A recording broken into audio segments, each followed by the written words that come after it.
2,000 days equates to roughly 5.5 years. That is how old my account currently is. I personally wanted to do a account showcase to really show this off. I may do this again once we hit 3K, maybe 4K or something like that. Now, one thing that I wish I could do is I wish that I could go into like my summons, or there was like a history tab somewhere, and unfortunately there's not, to see how much summons I have actually done on this account. I couldn't tell you how many I've done, but there's definitely a lot. I've been summoning on this game for 5.5 years, so you can imagine, yeah, I've used quite a few crystals. And it was wild whenever I first started, was how am I gonna like sustain myself to be able to make content with a gacha game? Because whenever I first started making videos on Grand Summoners, I was a brokey. I was just a broke high school student that really didn't know too much about the world yet, and I was cooked. I was cooked, to say the least. Literally, whenever I first started, I was like, well, we'll just like see what happens and see where it goes. And I remember my budget for each month used to be just $100. That was it. Like, I could spend $100 on summons, and that was that, which is still like a pretty big amount. But you gotta think, back then the most money I had per month was like maybe like 400 buckaroos, and $100 of that was going to my videos. But of course, I tried to stay as free to play as I could, and thankfully with GS, of course, you have the thing that people love the most about it, which is of course the multiplayer feature, which helped out a lot with videos. It made it to where it didn't give me super stressed out if I didn't get the new character. I mean, of course it still sucked, but like it didn't make me super stressed out because back then I didn't really care too much about doing in-game content. But if we go here into the unit list and everything, the adventure started a long ago. Let me go up here. We're gonna go to a date, and where's it? Date, and we're gonna go, is it ascending? Maybe ascending, I'm pretty sure. Yeah, it is ascending. And you can see here the first awoken character I ever got was Roy. I re-rolled for him whenever I came back to the game. I played GS whenever it like first came out for like a month or two. I quit, I came back, and whenever I came back, they had the awoken units already on global, and actually the very beginning of them. So all the blade masters were getting awoken, and Roy was getting awoken. So I wanted Roy, of course, and I wanted to be rolling for him, and I got him. He worked really well back then. He was actually kind of a menace for a while. And then you had the next banner come up, which was Est and Cathamelia. This was like my first banner that came out that I was kind of hyped for and summoned on, because I of course wanted Est, and Cathamelia was whatever, but I really wanted Est because she was just ridiculous. And got a congratulations, got them both, and was like, okay, what's going on here? You know, the luck is already starting to come in. You guys can see, compared to nowadays standards, what you can start with, right, when it comes to like the Ascended era and everything.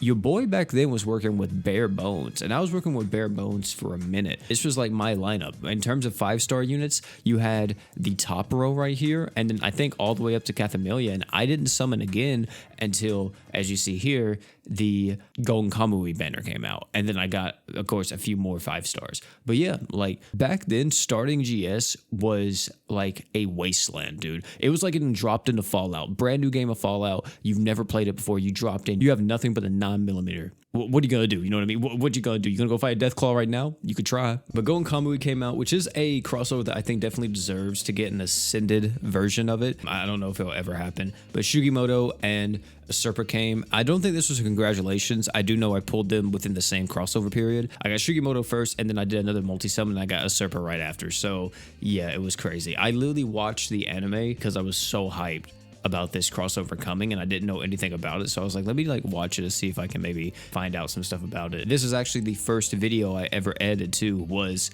the Shugimoto summons. That was the first time I ever attempted to edit anything. Eventually we got to Rags' banner, which this guy was a menace when he came out, dude. Back then, this dude dealt so much damage. 30k multiplier on a true art. It was insane. One of the hardest boss fights ever to like try to get him from. A lot of people say it wasn't that hard, but it took me literally like 6 hours to farm that boss, because you had to kill him just once, and you had to full clear him, if I'm not mistaken, to be able to awaken Rags. And oh my goodness, it was bad, dude. It was so bad. It was 6 hours. We were live streaming back on Twitch, and we finally did it, and we got him awoken. It was a very tough time, but we did it. And then Kill la Kill came back. Satsuki was the first Kill la Kill unit I got, followed by Mako, and I actually didn't get Ryuko till a lot later. Like, look, if we scroll down, this was the time Kill la Kill came back, during the Awoken era. So you see we have Fairy Tail, you have Kill la Kill, and then right after it you have Draken. So yeah, it took a while before we got Ryuko, but we did wind up clearing out the entire Kill la Kill lineup. The only one I'm missing now is of course Gamagori, but you know, it is what it is with that. Regulus and Fina, this was a crazy duo whenever it came out. Back whenever the game first released, this was actually the reroll target. These two units, you had Regulus and Fina, and you can only get them from the Alk Summit. And the reason why people were rerolling for them, because their awakenings were so potent and so powerful, you wanted these units. You guys may look at this now, and he's gotten buffed since then, so his multiplier is even higher. But originally, whenever this guy came out, I think he had like a 20k or like a 30k multiplier. But the thing that was wild was that he had a crit buff. Back then, nuking was very big, especially nuking with Rags, and that mono dark team, when it came to Rags, Regulus, you maybe had like a Dark Finn on there, maybe even a Dark Kane, and that was like your nuke team, and you just went through the game like that for a minute. Actually, I don't even think Dark Kane was out at the time. Yeah, so Dark Finn and Dark Kane weren't even out, but the duo right here was this Regulus and this Rags. These two units, you throw them on a team, you throw like maybe a Mako or something, or whoever else you can, just to nuke the boss. Now, one thing you may notice is that there is no One Punch Man unit here, and that's because whenever I started with Roy, One Punch Man just left. So there was a chance, an opportunity, I would say, if I would have started a few days earlier, Saitama or TT may have been one of my first Awoken characters, because that was a crossover that was here, but we're not going to see One Punch Man units till a little bit later. We got the first anniversary here, and we wound up picking up Freed and Finn. Finn was a huge character to pick up because I tried to summon him on his initial banner whenever he came out, or whenever he got awoken. Got shafted. I'm gonna tell you right now, boys, got absolutely shafted on that banner. Finn did not come home, but whenever the anniversary came out, you could select him with the choice ticket already, so that was huge, and that was incredible. Instantly, I got another arch trainer, because before then, I was using Mako, and if I'm not mistaken, I was using Xenon. That was my duo, was Mako and Xenon for the longest time. Oh, no, actually, no, I'm lying. It was Mako and a Serpa, and I was like, dang, dude, I really wish I had someone else. And when I got Finn, I was smooth sailing. Now, one thing you have to take a note, though, here is that during this time, your boy was a big dummy when it came to GS. I was making content on it, but I was still learning the game just like everyone else who, were just coming into the game that didn't play JP. And this time, I didn't understand a lot of stuff. Like, I was one of those players that would only use Mako's true art. I would never alternate between the art. Or I was one of those players that could never even get off in a server true art to get the equipment CT and stuff like that. And I would only pop the art. So I was very one-track minded when it came to units. And that kind of stuck with me until a little bit later after the first anniversary, whenever we started getting like the KOB characters and stuff.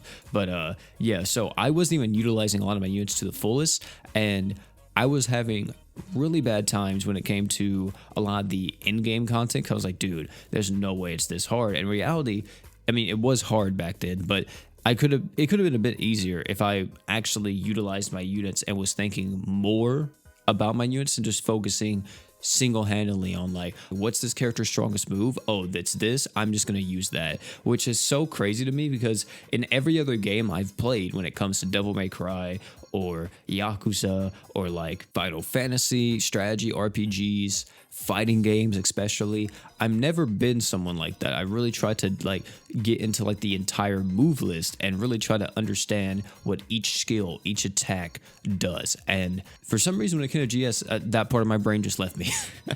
But we had the first anniversary, and then we kind of kept going. Zeorg, we had the very first Tensura collab. The first Tensura lasted for 6 months, and people don't believe me about this, and I have to bring this up every single time. They're like, dude, it didn't last for 6 months. You guys are tripping. Okay, let me show you guys the facts. So you see right here, this is where it started. We had the very first video, which was the crossover summons, and this happened on January 30th, 2019, okay? Ladies and gentlemen, look at that. 40 days left. We're in April. I can't believe this. This crossover came out in January 30th. January 30th was when this crossover came out. We are still here, April 22nd, and it's still going. It got reset like 3 times and it's 40 days left. If Goblin Slayer didn't come out right after this, we would have had it for like another like 2 months. We had this crossover until mid to late May. Isn't that crazy? From January to May. And people tell me that it didn't happen like that. It wasn't like that. It's wild. The proof is here.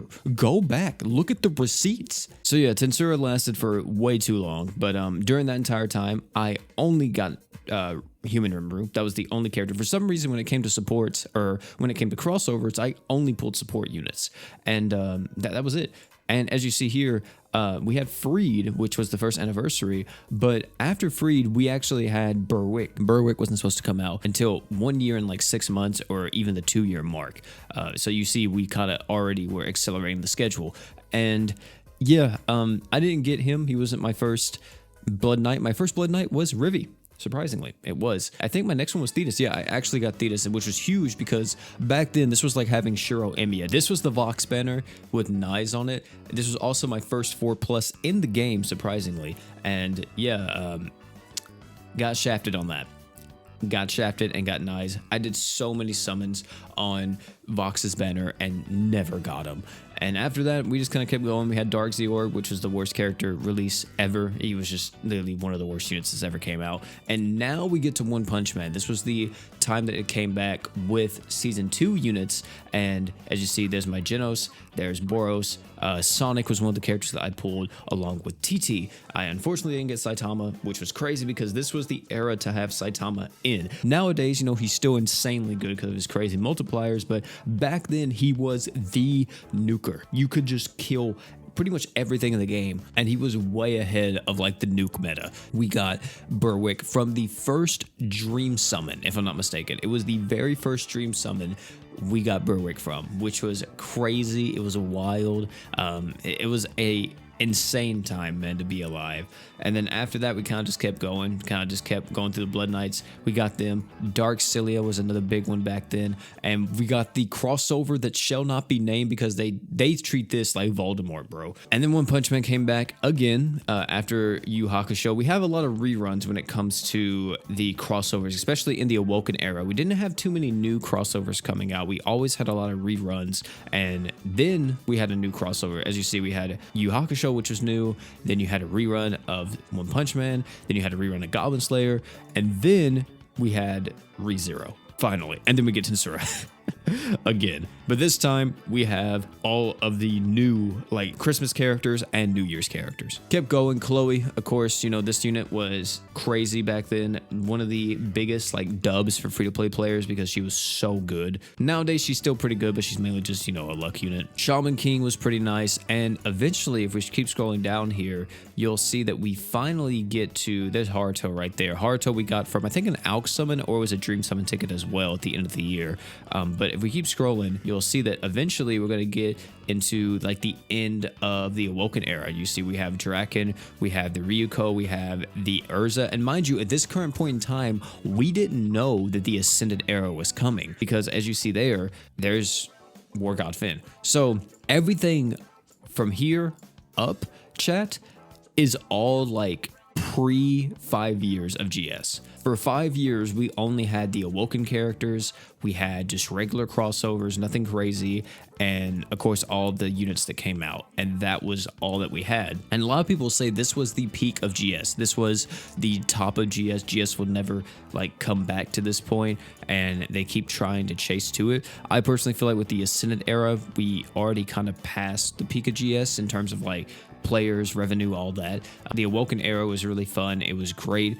But I think they've definitely made a lot of improvements, especially when it comes to like the new player, like onboarding new players and like getting them into the game. It's a lot better than what it was like 5 years ago. Back then, it was, like I said, a wasteland. It was terrible. Post 5 years, this is when War God Finn comes out. So yeah, crazy unit, right? One of the best units in the game, followed by the Overlord crossover. And well, you guys, if you've been watching the channel since the Ascendant era, you know how crazy the luck has been during this Ascendant era.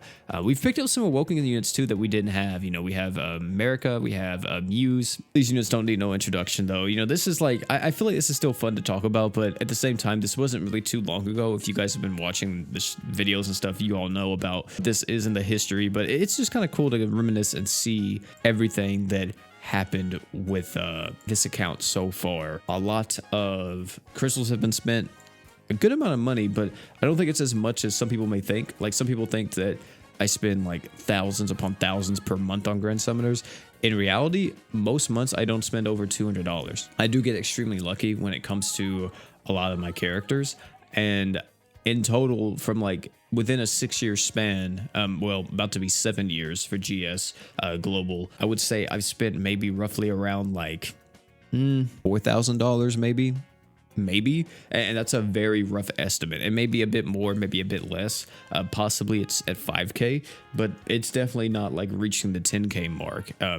And if it's at 5k, we probably just crossed the 5k mark. Yeah, it was a wild time. One thing I did start focusing on this year compared to like a lot of the other years that we've done was crest farming. So a lot of my units have actually been crested now. Let's actually change this back to what it was, element and descending. And if we go into my ascendant characters, which have most of my 4+s, I started doing it a lot. As you see, War God Finn got crested this year. We got a crest on Uzu. Jay got triple 4+s. We have double 4+ on Hoka, double 4+ on Delta. If I use the character at this point, I'm like, it's the end game of GS. I might as well try to 4+ these units, because if I don't, then there's just no content for me to play, which actually right now I should be cresting, because it is currently half off. As you see, it's the half off period, but it's at the very end.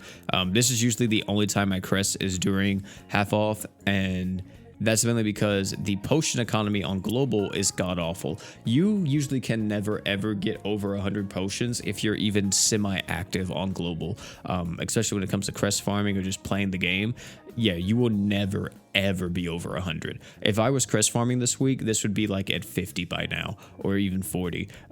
But I just didn't really want to crest farm this week. Wasn't really feeling it too much, and was playing too much Marvel Rivals and trying to get ready for the crazy Dokkan anniversary, which is like at the current moment the only other gacha game I play outside of GS. And at times I don't even consider me playing GS as me playing a gacha, because I play Dokkan like just as like a thing to pass the time, like whenever I'm not doing anything. And GS, you know, I'm logging on, I'm playing the game pretty much every day because it's my job. I want to make content on it. I want to do crazy stuff. I wish I could see my time played. That would be a really cool thing. I don't think it's like extremely high, but it would be dope if I could see my time played. But between like the videos, the gameplay, all this stuff, you guys can imagine, I probably have like half a year in this game off of the hours of editing, the hours of recording, playing the game. It's a lot. It is a lot. GS has its ups, it has its downs. I would still say this is like, out of all the gacha games I've played, I feel like GS is probably like a very just B tier gacha. It's solid. It has its moments where it's like really good, but overall it's just a solid gacha game that has been fun. It's been a great time, and I've definitely enjoyed my 2000 days. You know, there's been times where I've been like, you know, I really wish that I didn't play this game, and there's other times where I was like, I'm so freaking glad that I've been in this game. But one thing that always keeps me coming back, of course, is the community that we've built, and also the content. You know, I love making stuff when it comes to anything content wise. You know, I just love hopping on the mic, talking about whatever, being goofy, being silly, raging at summons, or raging at like a challenge boss, or just like editing a video. All this stuff is so fun to me, and it never gets old for some reason. I don't know what it is, but it just doesn't get old. The game's fun too. I mean, the game's fun, but it's really been the content and the journey that we've done with the videos and everything. But hey, thank you all for hanging out, man. Tell me down below how long you guys have been playing for, and how you all feel about GS after however long you've been playing. Or you know what, tell me, you know, some of your favorite memories you have of GS since you've been playing the game. You know, even if you've only been playing the game for like a month or like, you know, 3 months, 4 months, you know, it doesn't have to be a year, just whatever. You know, tell me some of your highlights and some of the things you love the most. As I said, you know, my community, my videos, and definitely a lot of the friends I've made. I've made some very good friends through this game, and I definitely cannot thank it enough. Even whenever the eventual, you know, death of GS does happen, hopefully it's not anytime soon. Hopefully this game can go on for another like 5 years if they can keep up with like the content demand and everything else. But even whenever this game goes away, you know, the friends and stuff we made, they'll all be there, and we'll be able to like hang out, and it's gonna be crazy, you know, thinking like 10 years time or something like that. You may be in like a Discord call or something, and you'd be like, dude, you remember whenever we all played GS? It's gonna be a wild time to think about that. It's gonna be just crazy.